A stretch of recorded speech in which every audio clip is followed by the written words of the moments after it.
Okay, so why are we here? I've decided to do this little review or vlog of the trip so that we can actually kind of give people an experience of what we've done. It's mainly because in order to go to Japan, we've watched so many videos. Yeah. To find information, maybe this can help somebody. We flew into Tokyo. We decided to stay in the city centre where we wanted to be based for the few days. So every single hotels that we chose were close to like a metro station, so whenever we wanted to move around, it was just easy. What we did is we went from the airport to the hotel in an Uber, and then the next morning we were already in the middle of the city, ready to discover. The Uber that we got from the airport was one of the fanciest Ubers I've ever been in. It's so cool. Yeah, but like they were wearing the white gloves. I won't let you touch your bags, they do it. Even in the airport, because like as the bags were coming out, like the suitcases, there was always somebody there with gloves to stop them from crashing onto the wall. So it was very, very nice. Yeah, so we stayed in an area called Ginza. It's like a shopping area, which is very, very nice. But the hotel was called Karaksa Hotel Premier Ginza. So they bring you like a picnic basket delivered to your door, but it's always cold breakfast. It was awful. So it was one day it was like traditional Japanese breakfast, and then the other day, so the following day. Didn't eat the Japanese one, but the Western one was fine. No, It was like cold cuts of meat and bread and things like that. So everything cold, so not ideal. Anyway, on the first full day that we had there, in the morning we got the metro, and it's a little bit of an experience. It was quite overwhelming the very first time you try to do it. Biggest advice on the metro is that Google Maps is pretty incredible. So the first morning we went to Tokyo National Museum. So basically when we were there was a national holiday. So in Japan they only have like one recognized national holiday per year, and it kind of ran I think from the 31st of December till the 4th of January, and we didn't really know this before we went. And it does impact the experience because obviously a lot more people are off work, so places are busy. A lot of shops or kind of little small restaurants will be closed. The Tokyo National Museum, so that was cool. One good thing about it being a holiday was that there was different shows that were on. It was cool to see. Like it was something that felt very authentic. Yeah. If you want to properly enjoy the experience, take your headphones. Yeah. So you had to download like an app, and then if you would enter into a room, then you could put your headphones on and then it would explain to you in English what was that. But we don't have headphones. The museum was cool. They did a good job of like museums can sometimes, for me, I kind of find them quite boring if you don't know what's going on, but they did a lot of modern twist to it. So there was a lot of interactive like artwork and stuff. Later on that day, we went to a temple. It was very busy.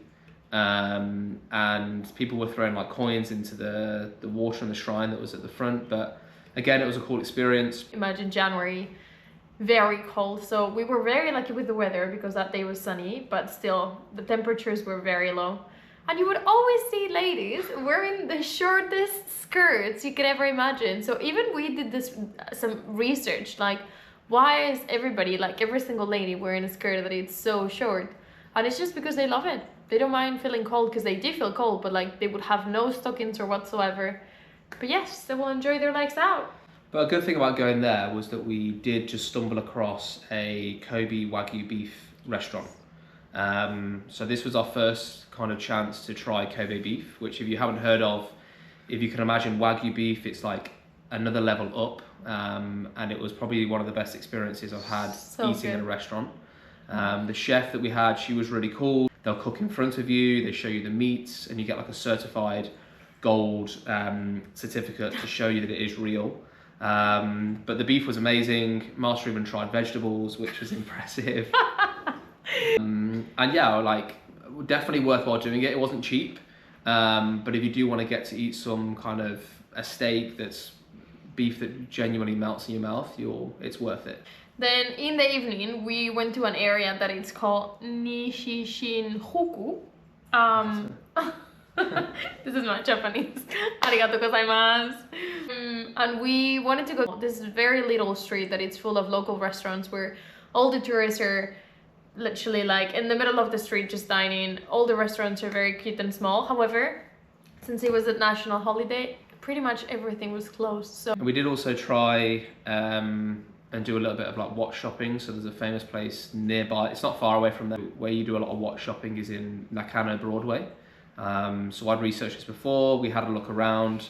That was really cool. Like I was kind of hoping to find a vintage piece. Didn't find anything there, but it was definitely worthwhile to go and see it. I think it would have been better if it was more places were open. But we did have a nice dinner that night. We went to it felt like a very authentic Japanese experience by being in a very small restaurant. They were cooking in front of you. The food had a nice mix of Japanese and Western.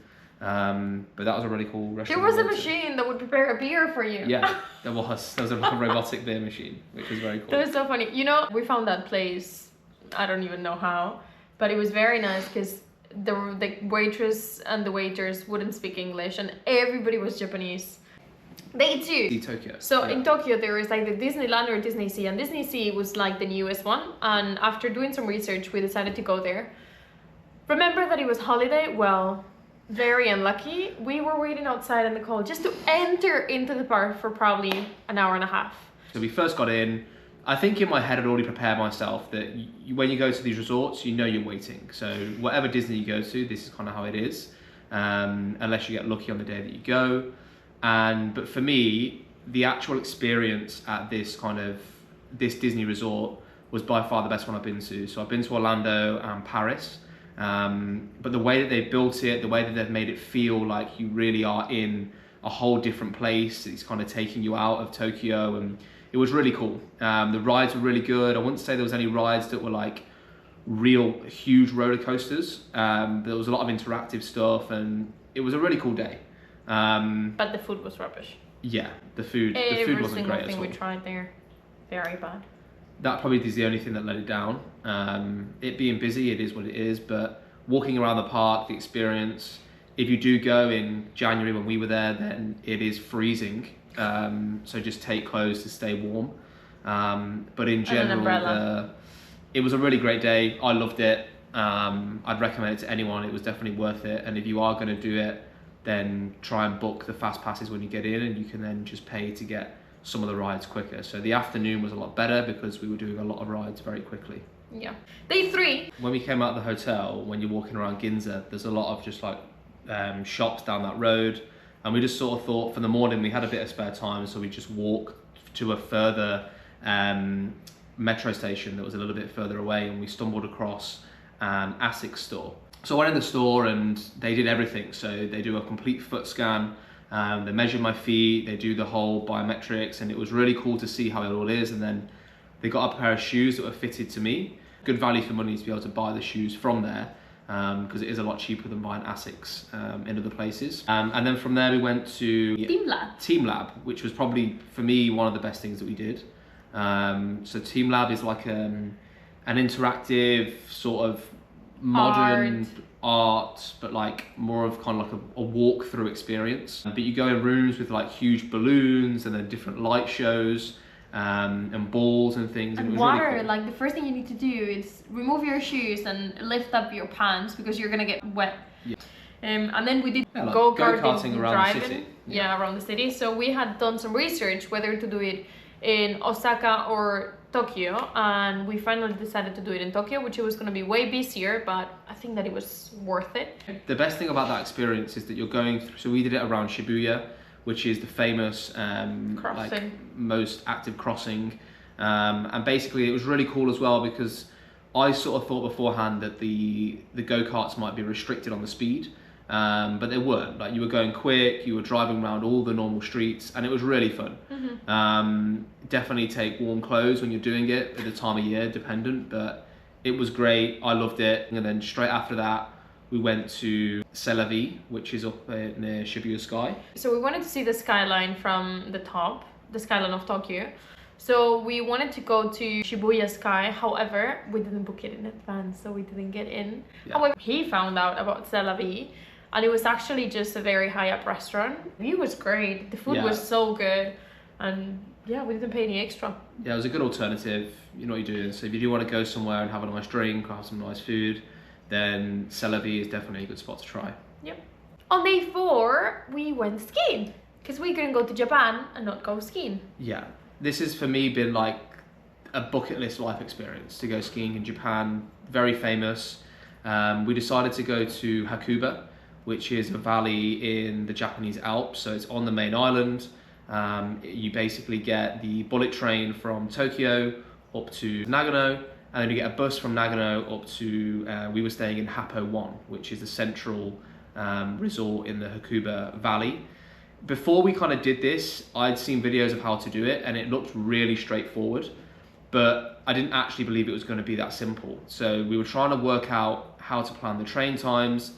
Google Maps does work, but if you want to get a very accurate way of doing it on the trains, I would ask your hotel or wherever you're staying to kind of pull up the local timetable, and that will be able to show you what trains to get. But Google does work, but it also accounts for like walking and things like that. And if you're quicker than Google walks, then you can probably do it a bit faster. So the train takes around an hour and a half from Tokyo Station to Nagano.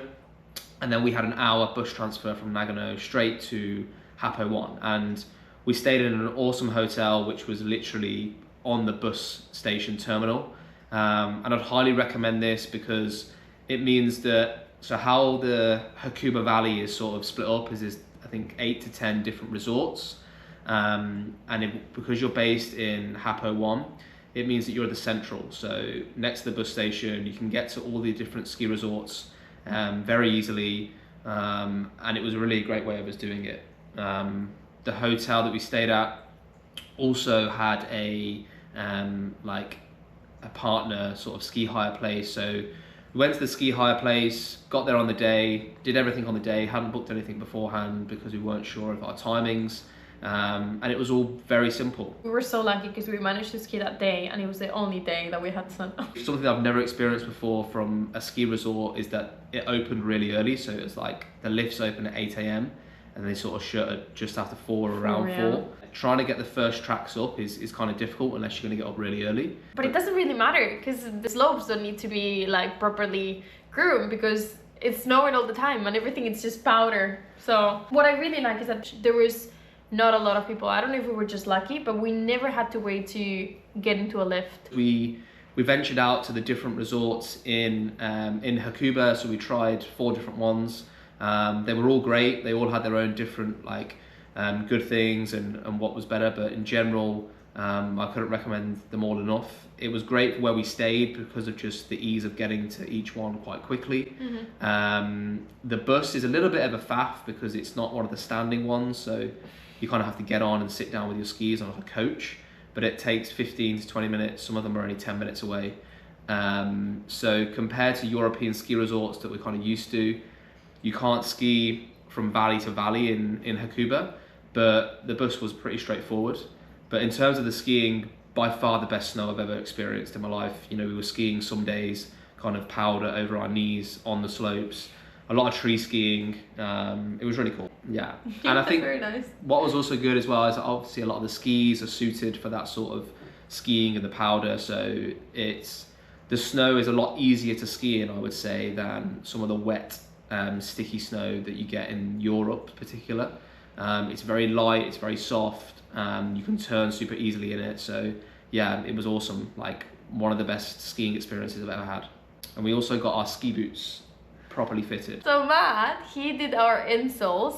We paid like 150 euros, I think, each. Yeah. Something like that. But yeah, for him, game changer. It was more of just like, I've had my boots for 10 years, but never actually got the insoles done.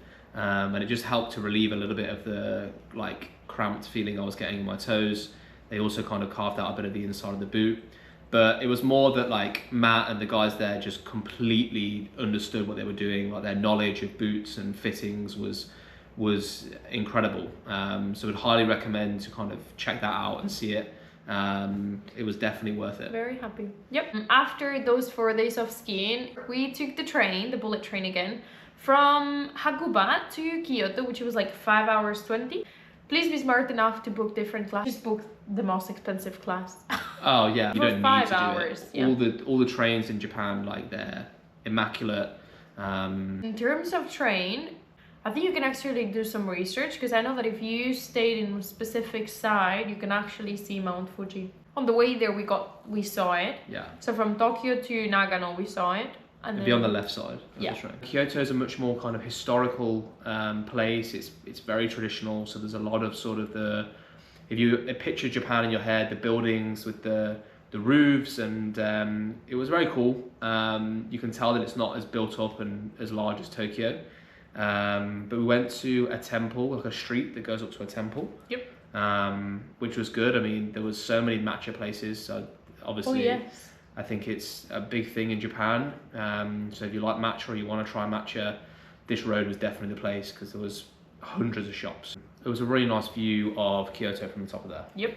Very, very nice. And then we ended up going to a Geisha show. So, you know, I actually consider myself very lucky because we saw Mikaisen. She was a younger one. Anyway, so we saw this geisha show. This woman did not speak in English, so we had to have like a translator with us. In this little place, you could actually, for the ladies, you could try a kimono. They would do your hair and everything. I was a little bit jealous I didn't do it, but it was very cold, so that's fine. And then you would get into the room where this woman would answer your question. You will do like a tea ceremony. Well, she will make like a matcha and then we'll give you like some sweets. And she will then dance. The dance was like not the part which threw me off all that much, but the music that's in the background just completely threw me off. But it was an experience, like It was fun. very traditional. I would recommend to kind of just go and experience something like that. And then we went, for me, probably the best meal that we had, I think. Oh yes, I remember. Yeah. Yes. That was Went very for a nice really as good well. place for ramen. In terms of all the restaurants that we tried, were mainly because they had a good review in Google Maps, and this Yeah. is how I always stored them. try and stick to kind of Google Maps. There is another way that you can do it in Japan, which is Tabelog. But generally it was just easier to find them on Google Maps because then you're walking there. And we had a really good experience with the ramen. And then we went back to our hotel in Kyoto. The hotel was called Kanza Kyoto, which was a 10-minute walk away from Kyoto Station. It was a very kind of authentic, cool hotel. The way that you kind of had your own little, it felt like your own villa within the hotel. The way that it was all sectioned off. So Yep. that was really cool. And then from Kyoto, we just spent one sort of night there. And then the next day in the morning, we went to a temple, which was kind of like up the mountain a little bit. And this is something that you could actually spend the whole day there. It was so nice. There is like this bamboo forest and then like this little temples and then so many red arcs. It's just beautiful. That's Yeah. very, very nice. Yeah. On the last part of the trip, we've gone to Osaka. And we stayed in a place called the Zentis Hotel. Everywhere we stayed was great. Yeah. Can't remember the hotel. Oh! We went to the observatory, which was Haruka's 300 Observatory. Wait, so first of all, there were so many different places where you could see like the entire view of Osaka. Yeah. However, we decided this one because it was the best looking. We got this and so many other activities, for example, like TeamLab from an app called Klook. Which apparently gives you like a better rate. So we went to the observatory. It was very nice because we saw sunset from there, and then we decided to go to Dotonbori Street to try and get something for dinner. Very lively. It actually reminded me of like, it's a very Asian place full of tourists. A bit too busy that day, to be honest. Like, we couldn't really get into a restaurant. So it was very nice. We were thinking of going to one specific place, but then we weren't patient enough to wait for the queue. So then we decided, okay, let's try and go to see if we can go to a different place. However, I saw a rat that it was like this big, and then another one. And I was like, oh no, that's fine. So we went to like, kind of like a little bit further in an area that looked a little bit better. But then guess what? I saw another rat and I was like, you know what? I'd rather just eat in the hotel. So we ended up finding a restaurant a little bit closer to our hotel, which was fine. I think everything when you're in these places with the streets, it's very common. Like, it's going to happen anywhere. But in general, Japan is by far the cleanest place I've ever been in the world. And in general, though, it was immaculate. Everything was super clean. And I couldn't highly recommend it anymore. So then on our last day, I wanted to go back to Kyoto because there was a watch shop which I had actually forgot about. And then I remembered this watch shop Luckily, Kyoto is only like 30 minutes away from Osaka, and we hadn't really had anything else planned. So we went back to a watch shop called Kyoto. It was something cool to remember the trip by. I think on the back, so I got my my name engraved on it and the date in Japanese that we got the watch. So that was super cool. The shop itself, like you go in, you can pick the straps you want, you can kind of build your own watch. You then see it get made as well in the back room, so they're making them all there. And it's a really cool experience. They're not expensive for the kind of what you're getting. It's a Japanese micro brand watch. And that is their kind of head office and their factory store in Kyoto. Really cool to go and see it, and yeah. And that was the last day.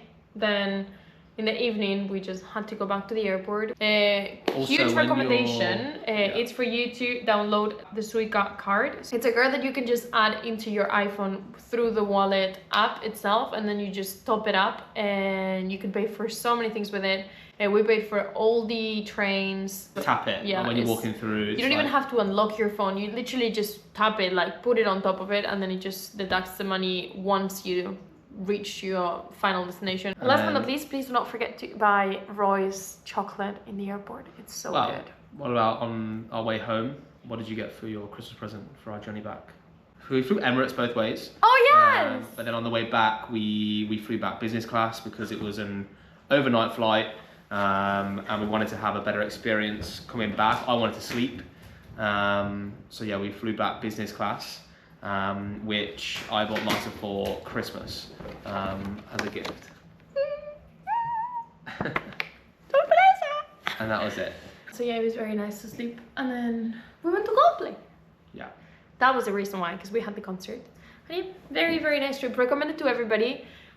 We still have so many things that we need to see because we didn't have enough time. The fact that it was those holidays when we were in Tokyo kind of like messed things a little bit, but it was definitely recommended. If you do have any other recommendation, please let us know so we can take another trip to Japan and then see them all. Definitely. Yep. Thank you so